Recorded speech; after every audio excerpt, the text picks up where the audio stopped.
China's quite a specific case in some ways because it's so digitized in many ways.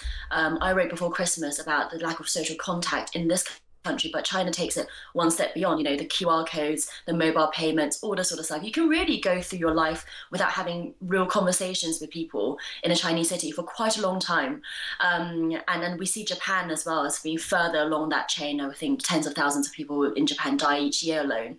And so it's these kind of hyper digitized, rapidly growing economies that mean that you're taken away from home for work. You maybe don't have a social network in your new place. You're atomized through technology, and you end up with this app being needed where nobody might know if you're dead or not. Do you remember Bridget Jones' greatest fear? I suddenly realised that unless something changed soon, I was going to live a life where my major relationship was with a bottle of wine. And I'd finally die fat and alone and be found 3 weeks later, half-eaten by wild dogs. Well, the good news for Bridget is now there's an app that would save her. The Are You Dead app in China requires you to check in to prove you're still alive. And if you don't, it will alert your emergency contact. Cindy Yu is a columnist and contributing editor at The Times and The Sunday Times and joins us now. Good morning. Morning, Kate. I mean, this sounds a bit mad, but clearly there's an appetite for it. What's the point of this app? Yeah, there's a massive appetite for it. This app is now top of the rankings on the paid Apple charts. So it's the most popular paid app for iPhone users in China. And it's really, really simple, basically. You just tap a button every day or every other day. But if you don't tap the button to register that you're still alive for 48 hours, then it will just send an email to your emergency contact to say, look, go check on them. And this comes after there was a horrific case last year of a 46-year-old woman in Shanghai who did die alone, and she wasn't discovered for days afterwards. And then there was a whole dispute over who was responsible for her, post-death arrangements, whether her distant family or the government, all this sort of stuff.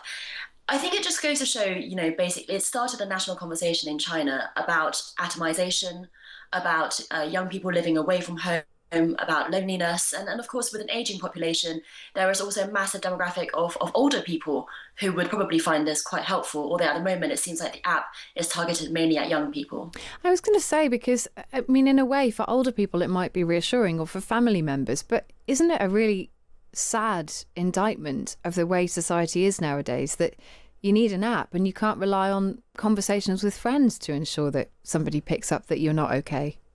Totally. And I was looking at the stats here. There's a Chinese study that estimates that by about 2030, there will be up to 200 million Chinese people living alone in households by themselves. And for 20 to 39-year-olds, that's estimated to rise up to 70 million by 2030. So that's larger than the population of the UK of young Chinese people who are not with anyone. And actually, China's quite a specific case in some ways because it's so digitized in many ways.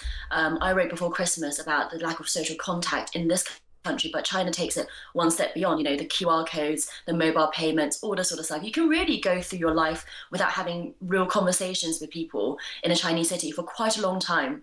And then we see Japan as well as being further along that chain. I think tens of thousands of people in Japan die each year alone. And so it's these kind of hyper digitized, rapidly growing economies that mean that you're taken away from home for work. You maybe don't have a social network in your new place.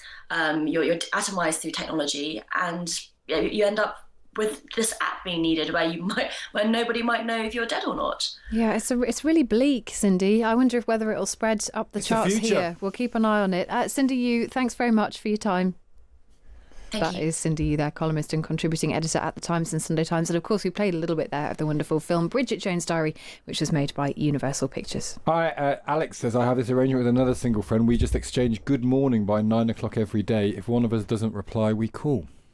Which is an interesting... I mean, it's nice. It's actually really lovely to have a check-in. And, I totally get that. But it makes me sad that some people feel they need to rely on an app for that. But that's the future. I mean, in a future where everything's ordered, and I applaud this future in lots of ways, so I'm not sort of talking against it, but, physical contact is going to get less and less over the next 20 years, isn't it?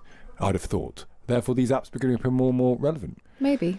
Hugo Rifkind, would you ever use an app like that? To check in To and check check I in was if okay? you're okay. Mind you, you've got family to do that for you, haven't you? Yeah, I mean, I suppose. I can remember times that when my kids were a lot smaller and my wife was away for quite a long time, waking up in the morning and thinking, if I just sort of stayed in bed and the kids were left in bed, what would happen here? Who's going to notice? How long would it take? You know, so maybe. Yeah. And someone's going to say they've got cats, and they live alone, and if they were to die, what would happen to the cats? And you know, it's I don't listen. This is not a problem. If it's reassuring and it's Yeah. good for you, but it just makes me feel a bit sad that there are obviously we should know real people. and there are Yeah. obviously huge numbers of people in China, young people, as Cindy Yu was saying there, who don't. But that's the future. Well, we've been wrestling Does with the it future a have lot to be? today. The future is a miserable. Let's build a better future, Stick. Do you think we can? It starts here. I don't think we can, Hugo. I think the future is all being sexualised and nuded by grok and living alone. That's 2035 for you all.